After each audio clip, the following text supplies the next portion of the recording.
So, hello everybody. Welcome back to The Graded Escape. I'm Anna. And I'm Kelly. And this is our 6th episode. We had something else planned, but we decided to do this sort of impromptu episode called Inside the Classroom, Preparing for School Shootings. Before we begin, we want to acknowledge the weight of our conversation today. We're former teachers, and like so many educators across the country, we've stood in classrooms, not just to teach lessons, but to prepare students for something that no child should ever have to face. Mm-hmm. So what prompted our change today is, we're Rhode Islanders, and if I'm sure many of you are aware of the mass shooting that took place at Brown University, and our thoughts are definitely with the families of the victims and those that are recovering, and we hope that whoever was the one to do the shooting is brought to justice. That's still something that is up in the air at the time of this recording. So our episode today isn't about fear. It's about reality, responsibility, and the emotional toll placed on teachers and students alike. So it's not something, like Anna said, that we take lightly. It's just we thought we would share our experiences having been on the other side, and also share our experiences being moms. And I know I can share a little bit too as we get into it about when my kids went to public preschool and some of the things that I was grappling with when these types of conversations came up. Obviously, when we chose teaching as a profession, this isn't something that we ever thought we would have to be worrying about. But they're important conversations to have to keep communication open and to hopefully evoke some sort of social change so that this reality is no longer our reality. Yeah. So for those of you who, if you don't know, that was it Saturday afternoon, that there was a shooting at Brown University, which is in Providence, Rhode Island, very close to the both of us, and we've been to Providence countless times, and two students were killed, and then is it 9 were injured? I believe 9 were injured, and there's been a lot of news briefings about it, but they have not yet caught the person that they think is responsible for this, although they are releasing footage here and there, videos of who they think it is. But yeah, it's definitely really upsetting. Obviously, you hear about this in the news, and it hasn't happened in Rhode Island as of yet, so I guess it was just a matter of time. But yeah, I guess I don't want to say I wasn't not surprised. It's just really upsetting. I don't know. I was at my parents' house on Saturday evening at a birthday party for my sister and my dad when my husband just sent me like a text from across the room. I don't know, his phone must have like alerted or something with a news thing, and then he looks up at me and I was like, oh my gosh. And personally, I remember just thinking right away, I have a family member who was accepted to Brown, and she's attending or supposed to be attending next year. And I immediately thought of her and like, what was she going to react? And it actually turned out that one of the victims she was friends with. It was someone from her high school, so she actually knows her. And so I know she's very shaken about the whole thing. And I, finding that out was really was hard. And I don't know how kids are feeling. I immediately kept thinking about what were they doing. They kept saying taking a final, and then I'm like, well, it's the weekend. I guess like an exam review or something. Yeah. I'm sure that like different colleges, I would imagine too, with like Ivy League, their schedule adjusts a little bit just with how many courses there are and how many, different time slots and things like that. I don't know too much about, Brown's schedule of classes and things, but and then that's when they started doing the news briefings and trying to get information out there, and there isn't a lot that they're giving us at this point to sort of help them. There's not a lot of great footage of the person of interest, so I don't know. That's been what was your immediate reaction, or what were you? So we were here. It's interesting because we had gone. Grace had danced, and then my husband had brought her to go Christmas shopping for my son. We do that every year. And there's a really great toy store in Providence that we love called Henry Bear Park, which is a mile from Brown. And I had said to my husband when he found out that, oh my God, could you imagine? Because it would have been around the same time, like if you had brought her to Henry Bear Park to shop for Maybe Ewing, they would have because been in like the lockdown or the shelter yeah, in because place. I had brought her last year to that toy store to shop for Owen, because it's a lovely, it's a great toy store. It's a really nice, area as far as like shops and restaurants and things. And so, and, to your point, unfortunately, I wasn't that surprised. Yeah. No. Right? Like that. And that's the thing that when I stop to think about it, and I don't want to get too much trying to find a balance in this episode between, just staying in our lane as far as former educators and the purpose of this podcast. But that's the part that I get really frustrated about, is just sort of like this. Now as a society, we have been conditioned to just accept this. And it was only a matter of time before it happened in Rhode Island. And Rhode Island, has some of the more stricter, or has more strict or stricter gun laws than some other states. And unfortunately, it just doesn't seem to matter all that much. I mean, of course it matters to a point, but it's more sort of, It's not keeping these things from happening. They're they seem to happen, Yeah. And again, the purpose of today isn't to go down this road of gun laws and what's acceptable, in my opinion, and all that. That's something that we do want to kind of shy away from. We respect everybody's opinions about, gun laws, and everyone is entitled to feel a certain way and comes with their own set of, history and circumstances. But the part that I get frustrated with is just, it's just another one. It's another one. And I know we'll get into the history here in a second, and just how many of these are happening. I think I saw something on the news when I was reading about it, that this was like the 350th like school shooting this year. Like it's just it's out of control. I mean, it's awful.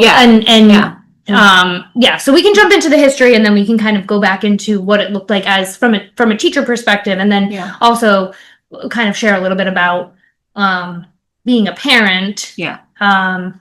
Because if I'm being, very open and honest, this is the primary reason why I decided to homeschool, because it just got to the point where it was just felt like we were waiting for the other shoe to drop. We were just waiting. It was only a matter of time before it happened in our state, in our community. And I just wasn't willing to sort of accept that. But anyway, so we can move on to some of the and history. I like what we said at the beginning, which was, this episode is not about fear, but it is about reality, and the reality of what we've gone through as educators in the classroom, and the experiences. If you're not a teacher in the classroom, if you're a parent and you haven't been in those shoes of having a class in front of you of little kids that you are, on one hand, you're trying to tell them that this is a safe space and, all this. And then the next, it's like, okay, but we're running these drills where we're barricading the door and we're giving you textbooks to hurl at an individual that may or may not come through the door. And they're looking at you like, what? It is a really tough space to be in. And I give teachers a lot of credit. It's just, it's very, it's hard. It's like hypocritical. I felt like I can remember feeling like a hypocrite at times where I'm trying to, get them to be comfortable in this space, but yet these and I really scary things. Felt like a little bit of a liar too. Like, oh well, we're gonna practice this, but like don't worry, like this isn't something that we're gonna practice it so we're prepared, but because then kids will naturally ask, like, well, what if this, what if this, what if that, what if this, and your instinct is just be like, oh no, like don't worry, don't you guys worry about it, like it'll be fine, it'll be okay. And you're sitting there and you're thinking like, maybe when I first started teaching, I kind of believed it a little bit more, but then again after Sandy Hook, that was the middle of my teaching career, it's like I honestly cannot in good faith stand here and wholeheartedly believe that I can keep you safe. No, and then there was more and more pressure added. I mean, I'm getting a little ahead of myself, but more and more pressure, I know for me as the years went on with the different types of drills. Now we're not just doing fire drills and lockdowns. We're doing barricade in place. We're doing evacuation. Now there's like more, and then the whole role about like, well, what's the role of the teacher in this? You're being told like, if it's a lockdown drill and you've got a student in the bathroom down the hall, oh, well, you lock that door. You're protecting the group in the classroom. What does that mean? You're a third grader, you're a nursery student, whoever it is that's down the hall is on their own. Like, what? Now you're going to get kids who are afraid to use the bathroom in the middle of the day because they're thinking, gosh, what if a lockdown happens? And, there's just a lot that's thrown out at these kids. And I think it's under this guise of like, well, either it's necessary or, oh, they're fine. They accept it. They, did it. And I don't think that that's true. I don't think that they are fine. And I have some specific examples of doing this in the classroom when students were not okay. And it's like they say that they prioritize mental health of kids and they're always trying to think about, it's all about the kids, but yet I don't think it's talked about enough the impact of these drills or the reality that these kids are living in. I know for me, so when I was in school, this was never a thing. So I had nothing but fire drills, I think, when I was in school. And I know that I would have been a student that if I had had a teacher where I had to lock and barricade the door, huddle in the dark, and again, you can make this, and I have an example of trying to make this as like, fun for the kids as possible to kind of alleviate any nerves. It still doesn't matter. You have someone going around jiggling the door handle to make sure the door is locked, and you got the kids that, they are freaked out. And yes, do they bounce back and recover and you move on with your day? Yeah, most of them do, but that doesn't mean it doesn't sit with them in a different way. And as a parent, same thing. It wasn't the primary reason. It was one of them that I definitely considered. And I taught nursery, and my son Leo was actually in my class, and I saw him during a lockdown drill, and that's an example I can share later. And it's terrifying, and there's just no way around it. So going back to when we were in school, so at that time weren't lockdown drills, we had fire drills, right? And then I know when I was in school to become a teacher, this was not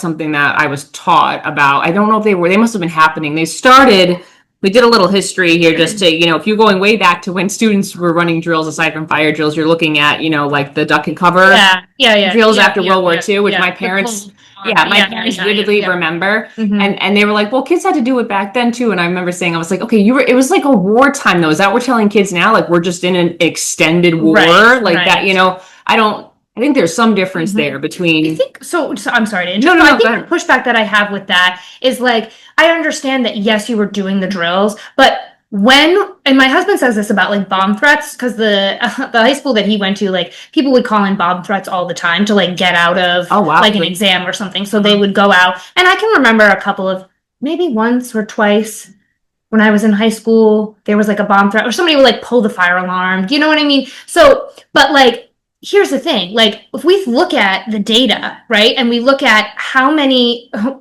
school bombings there were and how many, like Russian bombings during the Cold War, like did that ever happen? No. But this is happening. Yeah. Like this is happening, and we have the data to show. So like I think it was probably easier then, the fear was real, but it wasn't the reality, right? Yeah. Like you're not seeing U.S. schools in the 60s and being bombed, right? It was a more of an societal anxiety about the potential of this happening. And now here we are, we're sitting today, and it's like, no, this is the reality. This is happening, right? All over the country, exactly, everywhere. No one is immune, and it just like I said, I just get frustrated because people keep saying like, oh, I never thought it could happen here. How could you not think that it would happen here? You're not immune to this. Right.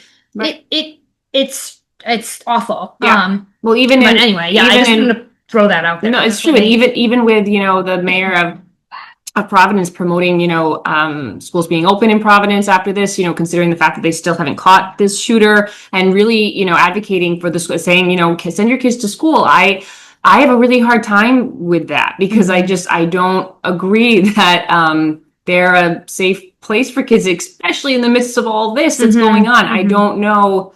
This is for me. Parents all make their own decisions about what is best for your kids and everything. But when I heard that and that push, it wasn't just like, he was advocating, send your kids, it's fine. It's like, but how could you possibly think it's fine? This just happened and you don't have the shooter. Yeah. Like, it's not fine. And so anyway, that was hard for me. But So looking back in the history of it, so you've got that time period, and then it really was around 1999 with the Columbine High School shooting that lockdowns became more of a practice, but not in every state. It was started to be like, okay, we got to practice locking the door, or thinking about locking the door. That became more of a thing where like intercom. Intercoms, or teachers started having keys to the building. Before it was more of a free for all, letting everybody in. Making sure your classroom door locked and figuring out a safe space in the room. That idea was starting to creep in then. But then in the 2000s is when things really started to hit. And now, the Sandy Hook shooting in 2012 really was like, okay, now we need to all have multiple plans in every school for what we're doing. And it depends on the situation. And that's when I started so when I was teaching, I say 2013, 2014, like we started getting inundated with, it was fire drills, but now it wasn't just lockdowns. It was, well, it's a lockdown, but it's a barricading. So you need to practice with your students barricading the door. So they're pushing their desks about, and then it got to a point where the barricade drill also included, for the upper elementary kids, giving them, they would call it some kind of a weapon, like an arm, arming them. So now not only are they going through the barricading of the classroom, which you can try to make, it's gonna be fun, we're gonna push all the desks against, but a lot of kids, well, there's a reason for that. We're trying to prevent somebody from coming in. Why would somebody want to come in? And now you're trying to have these, and you can try to smooth it over and be like, well, it's just somebody we wouldn't want in the school, or maybe it's not a safe person or something. But then it's like, but why would they want to come in the room? Are they trying to hurt? I mean, their kids are not stupid. They're not stupid. They know. And so now I can remember one time we had just done that barricading thing. And actually my particular group of students that year did not really want to take, they helped a little bit, but they were scared. They didn't like the whole thing, the moving of the desks, the chairs. And then I was giving out, we had these big, heavy textbooks that I didn't actually use with the third graders. They were like over in the corner. They all had one, and it was a hefty book. And the thought was, if somebody did come in, that you were to throw this book at them, which, mind you, on one hand, you're telling kids to be, kind, and you don't hit anybody. And now you're almost treating them like soldiers, that they need to throw this textbook at this individual and then run out the room, down the hallway. And then there was this exit plan. And it was like, if a friend falls next to you, like your goal is to get out of the building. Like you're not, all things counter to what we were telling them about being a good human being. It was only think of yourself, get out of the building, all this, whatever. And I remember at that point, things changed in my mind. Like this, necessary or not, this is not okay for our kids to have to be doing this. And the message to be coming from the teacher. And that's the part too that I think, all of the questions that you were alluding to that kids ask, like, well, why would somebody want to come in? It's like, I feel like that's outside of my scope as a teacher. As a parent, like that feels like more of a parent thing to disclose, because again, now it's like that slippery slope of, well, my kid won't go to school because you told them that somebody's going to come, somebody unsafe, and I would have never said that. It's like, these are conversations that should start at home, and then everybody's on the same page. And I know in some of the schools more recently that I sort of supported some students in, there was a paper that went home. I was just going to say that, or an email telling parents, this is a drill that's happened today, please prepare your students. And depending on the age, there's different language and stuff like that. But what you were talking about, I can remember, being in my classroom when the Sandy Hook thing happened. And we had done lockdown before, but it was very much like lockdown, lock the door, close the shades, everybody huddle, everybody quiet, right? And then after Sandy Hook, we then had somebody come in from like the police department who was just like, okay, we're not doing that anymore. Now it's you either barricade or you run. And it was like the thing that was hard. And when we're talking about an emotional toll on teachers, is the decision. I remember them saying like, okay, when this happens, when the shooter enters the building, they're going to try to give, whoever sees it is going to try to give you as much information as possible as to like where they are and what they look like. And then you have to decide if you're going to barricade or run. And it's like, okay, well, I don't really want that responsibility for this group of students, because what if I make the wrong decision? Right. And now that's something that's going to live with me for the rest of my life. Right. So it's like, And that's not what teachers are trained for. Like I Right. said, this was not, it wasn't like a class, although maybe I don't, as far as I know, it's not in the syllabus still, but there was no class about, this massive pressure and expectation now of teachers, what you're taught to do. This is nowhere near Right, the right, scope, right? Making right. these decisions are, so like, what if you hear a knock on your door and it's already locked and it's your student who's in the bathroom, right? Do you Right. let them in? No, No. you don't. Like, whoa, that's, I don't know. It is, yeah, a lot of really, those judgment calls that some people are trained to make. Teachers are not trained to make them, and having a little professional development, on a Friday afternoon about it is not training. Yeah, and it was it's like not. it was a whole big thing. But of course, the what ifs, and I remember it was like, okay, you need to have a Home Depot bucket in your classroom for kids that need to use the bathroom, because if you're barricading, guess what? No one's coming to get you. I never thought we never did hours. that. Interesting. Like if there's an active shooter and something happens, be ready to be in your classroom, similar to these, Brown University students who I'm sure were completely terrified, who were barricaded for hours. And these are adults essentially that are dealing with this. And now you're talking about, okay, well, I had 4th and 5th graders, but this was a school-wide thing, preschool all the way up to 8th grade.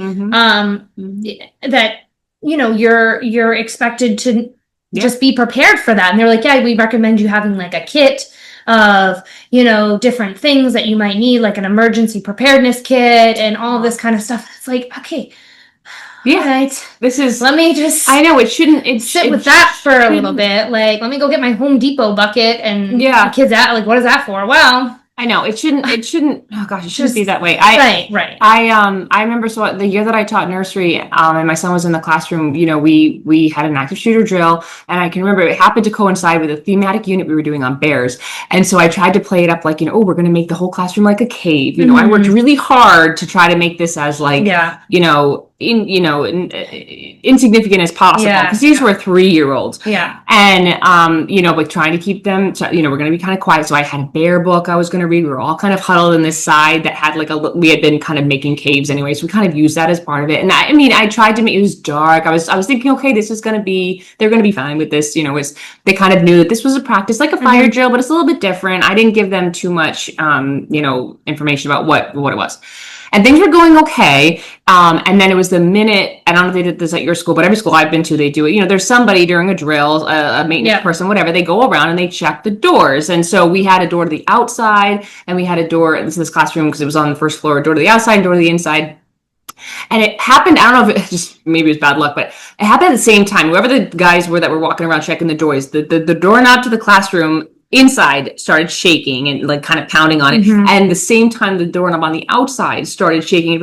And it didn't matter what I did they looked up and they were like, I'm scared. They were scared. And I remember my heart, it took everything I had to not start crying. Because I'm looking at these 3-year-olds and I'm just like, this is so not something that they should be. The rest of that day. So, and I said all the stuff you were supposed to say, you're safe, which again, at the time I'm thinking like, this is baloney. Like what I'm saying to them is it's not true. So, not to mention when all I would do is think of, these classrooms with these beautiful windows and access to outside, which is great. But you're thinking logistically, if a shooter was out there shooting through, they're going to shoot through those windows. Like we're not safe in this little corner. And I'm telling them we are. And so it started to feel really, hypocritical. My own son was crying, like this was, and I was so glad as a mom that I happened to be there and that I could like hold him and as many kids as I could fit on my lap at the time. I had a TA in the room with me, which was great because between the two of us, we were like trying to just keep every kid on our lap. And I'm just like, I don't know if more parents, again, this isn't to try to promote fear, but if more parents had an inside view sometimes into what happens, did I tell all the parents the reaction that their kids had to the lockdown? No, the general notice went out. That was from the school about what we did, have talks with your kids.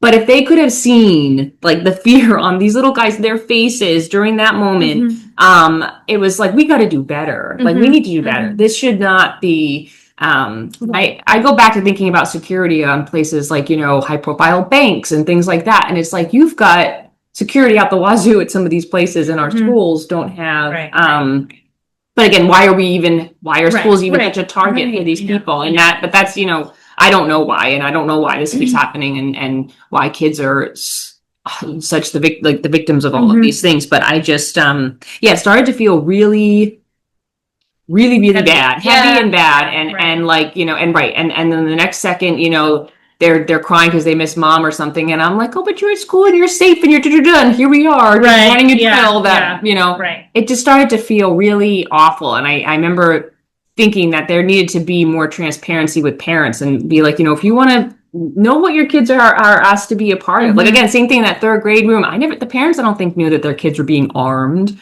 That wasn't in the notice that went home. I mean, armed with textbooks, but like that there was that expectation that they were supposed to throw. I mean, I don't think they knew that. They knew we were running a lockdown drill for safety measures and, talk to your kids about what that is and why we have them or whatever. But those nitty gritty logistics, like, I don't think if more parents knew what it looked like in the classroom, I think they might think twice about I don't know, something. Right. Yeah, it's hard. And I remember too, like, so when my kids went to public preschool, this was something that I was on like the safety team or whatever, because it was after, I think it was after the school shooting in Texas. I can't say the name, but Ulvade, something Ulvade. I'm gonna butcher the name, but that happened. And I remember waking up the next morning and being like, I don't want to bring my kids to school today. Like, they were in preschool. It was like a 2-hour and 15-minute morning, right? But I was like, it took all of me and a lot of like my own self-talk that I had learned in therapy about managing my anxiety to like go. And I was like, we can't let fear win. Your feelings are justified, but like, here's the rationale. These are the things. But then something came through about being a part of the safety team. And that was something that I jumped on because I wanted to know. I wanted to know what were the certain safety measures. And I think to a point, we're disclosing kind of the general information. We're not going to sit here and be like, well, this school does this, and this, right? Because that's kind of the point, that you're not, if everybody knows, then somehow the information gets out, and then, people who do these things have ways around them, or they know more information. It's awful. The whole thing is awful. But I remember that's too, right? You've got a lot of these kids that are doing these shootings, and they've been at the school. They know they've been part of the school shooting drill, so they already know what's happening in the room. They know where kids are. They're supposed to look for it. They already know a lot of that. Yeah, there is some of that. And I remember too, like, talking about like, okay, well, these kids this is a preschool. This is 3 and 4-year-olds. How are you having these conversations with these kids? Like, what are you saying? And so, they just said something very similar to what you said. We don't say that it's this. We just, we just harp on the importance of listening to your teacher, at moving quickly when your teacher says something. You need to, and that's the part, and sitting, quiet when the teacher asks for quiet, and there wasn't a whole lot of information about like the language, because that was my big question. I was like, what is the language that you guys are using with these 3 and 4-year-olds? They had a fire drill, and Owen refused to go to school for like a week. It was like every day he was like, is the fire alarm going to go off? Is the fire alarm? Is there going to be a fire alarm today? I don't know. Is there going to be a fire? Like, the anxiety that he felt about the fact that there was a fire alarm and it was loud, and like, I couldn't imagine that if he was having this reaction to a fire alarm, like, what is your reaction going to be if they're basically being like, oh, there's not someone safe, if someone unsafe has entered into our school. And so it's just, it's making you bring up too, like, topics with kids that, I personally don't feel like, I've heard from other parents say like, well, you can't protect them from everything, or, they got to be exposed to things at some point. And I'm like, absolutely. Do they at 3, 4, 5, 6 years, 7 need to be, when they're already in a space that's not home, they're already, they're there to learn and do work, and they're already grappling with friendships and other dynamics and this, and now we're adding on this other weight of this. It's like, I'm not saying to shelter your kids from absolutely everything under the sun. They do need to be exposed to things. But again, this rush to make them all, go from 3 to 17 overnight. It's like, but what do they need to know at this age when they're just starting their journey into a classroom space? And again, sometimes that like hypocrisy about trying to bring, them into this room and this space that they're supposed to feel such a part of, and my community, and we're all, we love each other here and we're so safe. And then at the same time, this, dark, evil presence of these drills that are affecting more and more schools. And I also don't know personally, they run these drills. A lot of times it seems to me, regardless of what you do in these situations, I don't know how helpful they'd always be. Obviously, school, like having the doors be shut and locked and things like that. But, you know, there's a lot of kinks, especially in different schools with classrooms that are set up certain ways, where windows are, how many kids there are, where the door. I mean, I can remember running drills at times, and then like some schools would have sort of like a debrief where teachers would share, you know, what went well, what didn't, where did you go, da da da. And there being feedback like, you can't go in that corner. That's a direct, you know, line from the door. It's like, but if I go to the other corner, I'm surrounded by windows. So which is it better? Do I go to this one where I'm in line with the door, or do I go? And it's like, oh my gosh. And, you know, yeah. And I just like, that's something that you're not like, you're not a police officer. I know. Like, this is not an FBI agent. Like, you're not thinking at it from that lens, right? We have the background knowledge to even do that, right? That. And then there was that craziness, which I think died down. To me, I felt like it was crazy. Maybe not not everybody does, but that idea about arming teachers. Do you remember when that was like circulating? I don't know if that's still circulating. I'm sure it's still out there. This will reignite that as well. You know, but it was sort of like, you know, if we need to have more of an armed presence in schools, okay, should it be the teacher? To me, absolutely not. Unless you're adding into teacher training that you're adding in like police, you know, classes about how to, but again, right, things about like making those decisions. You already have enough on your plate as the teacher in the classroom, keeping this group of kids safe. Now you're thinking about taking the life of somebody I don't know. It just, the more they talked about it and I would hear these advocates for it, my jaw would just drop. I'm like, do you have any idea what it's like being the teacher in that classroom? And now you're thinking you're going to pull out a weapon to defend. Like, I don't know what the answer is. I wish we could come on here and give an answer, because I don't have one, but I do know that this was it was factored into my decision. It sounds like it was a major decision for you. Yeah. I mean, I would say, I know we talked a little bit in our first episode about like rationale and stuff like that, and I didn't allude too much. It was sort of just like safety was a big one, physical safety as far as something like this, like, and please understand too, as I'm speaking, I am not naive to the fact that like we could go to Market Basket and this could happen, right? Because grocery stores, bowling alleys, bars, not that we frequent bars with our children, but like, no, this could be restaurants, you know, just anywhere. And it's awful, because that is more often than not one of the things that is at the forefront of my mind when we go to somewhere. It's like, okay, you know, if this were to happen, where am I going? Where is the nearest exit that I am going to, that I'm grabbing my kids and we're leaving? Like, and this just reinforces that I need to continue to be thinking about that, constantly. So please understand, like, I'm not naive that this is only happening in school. Like, unless we're going to live in a bubble, there is always a risk of something like this happening. That is the reality of the world that we live in today. But yes, physical safety was a top priority. And then mental safety, not only as far as like what they're being exposed to from peers, and, you know, like the bullying stuff, but also this type of mental safety, right? What they're being exposed to at what age, what is the narrative, what is the conversation? Because I've been in those situations, as Anna was saying, where like you feel like you are the one who is, you don't feel like you are the one who is responsible for answering some of these questions that these kids have, as far as like, well, who would want to come in here and hurt us, right? That usually starts like lower elementary. They're like, well, why would they?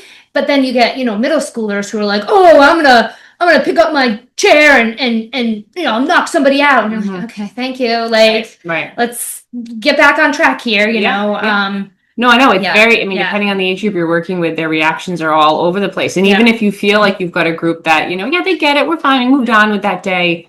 Like I said, just because I know for me as a student, that whether I acted like I was fine later on that day or not, I would not have been fine. And I would have been, you know, I've had students over the years that have, they've had major anxiety about leaving to go to the bathroom, because they don't know if there's going to be one of these drills and they're going to be locked out. Or I've had kids who have had injuries. And when we were practicing that evacuation drill, which actually where I was, we didn't practice much. We did it for like 2 years, and then it kind of became a thing, like this might cause more problems than not. It was more like where you don't barricade. It's like if you are in a space where, it's easier to get out and run than you should versus barricading in place, which again, a judgment call the teacher's supposed to make. being so concerned with like, well, what if that happens? No one's going to help me because I have a cast on my leg. And like, I mean, it caused a lot of, upheaval and, it's just, and the difference between being at like a market basket, with your kids when this happens, at least I was talking to a friend about this the other day and she phrased it like, well, at least if you're in a bad situation, all of you are in it, and you're there to take charge with your kids. Whereas with these situations, these parents are having a lot of trust and faith in the school, the teachers, to handle this situation, this group. And I don't know if it was it Columbine or no, was it Sandy Hook? I think it was Sandy Hook, but it was with where like parents were there, like the active shooter it hadn't ended yet, and there were parents there wanting to enter the building to get their kids and they couldn't, and they're there. Can you imagine? Like just that idea to me is just because it has to play out I don't know. It just it really, I'm not saying you got to shelter your kids from absolutely everything, but this is another level of I don't know. It just makes you question: is it worth it to send them? I mean, if you have reservations, even more than just this, but it's like another reason to think about, these settings and these environments, and are they really the best place for your kids? And I also don't know where we are there. Like I said, they're already, kind of pushing for schools to continue as usual in our state, up until the holiday break. And, I would just sort of push back. I think, every parent, I think in our state is well aware of what's happening, I would hope, but, I don't know, they even asking their kids, like, do you want to, especially more and more kids, I'd say most upper elementary probably know what's happening. Parents have talked about it. They overhear things. They see it on social media, on their phones. If they've got a phone, they've seen it. And, like, I wonder if they're having conversations with their kids about, do you want to go to school today? Are you I don't know. I'm not sure if they're leapt into that, but I think there's a lot of kids, it's not a choice. Their parents feel okay enough, so they don't have a choice, and they're showing up, and they might be feeling, Yeah, awful. I think there definitely needs to be a little bit more work around. Obviously this is our reality, right? So we're not saying that like these drills are not warranted. Obviously they are, right? Obviously there has to be something. We can't just go back to, let's just leave the doors unlocked and whoever can come in and so like, but there has to be a balance between, okay, if we're doing this to this extreme, then we need to support mental health and, supporting these kids in their anxieties and their fears with other resources at the same time. So it can't just be, we're going to practice this could happen. All right, now we're just switching gears and now we're going to go to writing and whatever.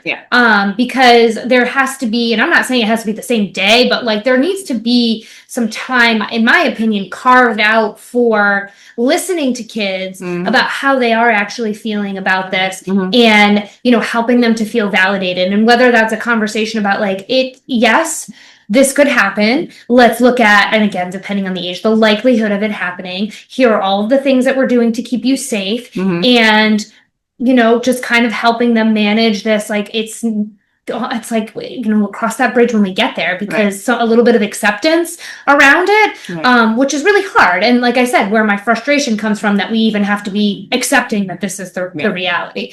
I just, to your point though, about like having lockdowns and stuff, and the fear about going to the bathroom. So when I was in first, I didn't have the Home Depot bucket. That's an interesting idea. Depot bucket. That was never. So when I was in first grade, I don't know where this came from. Well, actually, I do know where this came from. So I went to like a private nursery school, kindergarten thing, and I remember like. And I think for our generation, like stop, drop, and roll was like a big thing, right? Like if you ever get on fire and fire alarms. And so there was this huge push about fire safety when I was in nursery and kindergarten. And I remember having so much anxiety growing up around house catching on fire, the school catching on fire, to the point where I peed my pants in first grade because I was so scared to go to the bathroom because the fire alarm was going to go off. So I would have been one of those kids too, right? And then like my little bum was all wet, and the teacher called me out in the hallway and she was like, did you pee your pants? And I was like, no. As they do. I've never once asked a kid who's actually on, and they've admitted it. Like, I did. They always say no. So I don't know. No, that my wet spot and that wet spot on the carpet where I was sitting, that's not for me. I don't know who did that. No, I mean, when you think about like I don't want to, right, I agree. There's you have to have something. The schools have to do something. And if you don't want to be a part of it at all, right, think about homeschooling, really. Right. And that's part of one of the reasons why we sort of bowed out of the system. But in terms of schools figuring out what to do, I mean, this seems like it really needs to, it always comes to the forefront when there's an event that happens, and then it slowly dissipates, and then all of a sudden it comes to the forefront and slowly dissipates. And I don't think up until this point, what they're doing is currently, it's working enough. And I know they're always saying, you always hear out like, oh, well, we're putting together this committee and they're reviewing this and they're da-da-da-da-da. And sometimes I think it's the teachers are the last to find out what has been said, or I don't know how much input teachers are even offered. I know where I've been before, but there's been like a safety committee that was put together. It was basically all the higher up admins, like administrators, not ones that were in the classroom. And I really, if anybody's listening that is putting together a safety committee, like the importance of pulling together not just parents. It's nice that where you were, they were, having parents be a part of it, but the teachers, because like they are the ones that are managing this in the space, and like they need their voices and their opinions about things need to be heard. And maybe it would come to be something like before the school year, there's a workshop for parents. Maybe it's virtual or whatever to make it accessible, but where you go into the school year knowing that these are, I don't know, either the dates that it's set up. This is terminology we're using. What, terminology we would support you using at home to sort of have some consistency, between what we're saying, what you're saying, and make it grade appropriate. Like maybe there's a training for like those who are in early childhood, elementary, middle school, like all of those things, but bring in parents more in the loop, be a lot more transparent, in my opinion, about what really is happening with the parents, during those drills, and give them the opportunity to give feedback on what their kids are coming home saying or doing or whatever. But they gotta loop in, and that goes for so many things, but looping in the actual teachers. And that was another pet peeve of mine that ended me going down the road of leaving the profession, but just the lack of, it felt at times, I don't want to say support, but involvement. They didn't care. Right. These are direct things that you're asking teachers to do, and yet they have not had one conversation that you haven't invited them to the table about this conversation at all, and how hard it is. Side note, like an example of that, just because I'm just thinking of it, but it was like one of the schools that I was at went from the regular 5-day a week school week to it was an 8-day rotation. And so that was fun. So now, it didn't matter if it was a Friday, if it was day 6, you had, these, like day 6, you had these specials and you had these classes and whatever. Day 7. So kids had no sense of like, Tuesdays and Thursdays I have gym, or Wednesday I have music or whatever, because it always changed. Not only that, sometimes if you were in an early childhood class where you had your group, but it was separate for different subjects, you had a bigger preschool class or something, those were rotated depending on the day. Nobody could understand what day they were on, when it was happening. It was so hard. It was also hard in early childhood teaching like days of the week, because that was the way that you would teach it, like about what day we're in. We're on Monday we have this, You couldn't do that. It was like, well, we're on Monday, but is it a day 1 or 2 or 3? It was so hard. Yeah. And eventually, I still think they're using that model, the place I'm speaking of, but it's been years and years. But they made this like universal decision without one teacher giving their opinion on how hard this was going to be, and why are we messing with something that already kind of works. Right. And I remember there was so much pushback from teachers, and it's just like, I hate to say it, it's just the administration didn't care. It's like, I don't care. They made all these huge judgment calls about like impacting your ability to teach in the class room, and give these kids consistency about the school week. You had to work so hard for them to get a sense of what the schedule was. The middle schoolers adapted to it much quicker because they're moving around, and it's but for early childhood and elementary, it was so hard. And the fact that it was just discounted, those teachers had no input into what a wrench this was going to throw into literally into their teaching, the way they were teaching, because it messed up their mornings, and every day was so different. It's just an example of them not being considered. And I think that they should absolutely be considered in this conversation when you're talking about what these drills look like. Because yes, we do need something. I agree. I don't know what it is. And I just know that I'm very unhappy with what it is right now, and glad that I homeschool, but I would imagine a lot of parents would be very unhappy with what's happening. Yeah. And I think, to your point, like it's right. We need to include something needs to change, right? So like if that means that obviously there's a whole bunch of conversations about like gun laws and guns versus mental health yeah. and all of that kind of stuff, and I'm not going to get on any of my soapbox about that, because really trying to stay in my lane. Yeah. But I think as it stands right now, right, it doesn't look like that is changing, right? It doesn't appear that like we can come together and talk about how to change that. So like, what can we control? Well, we can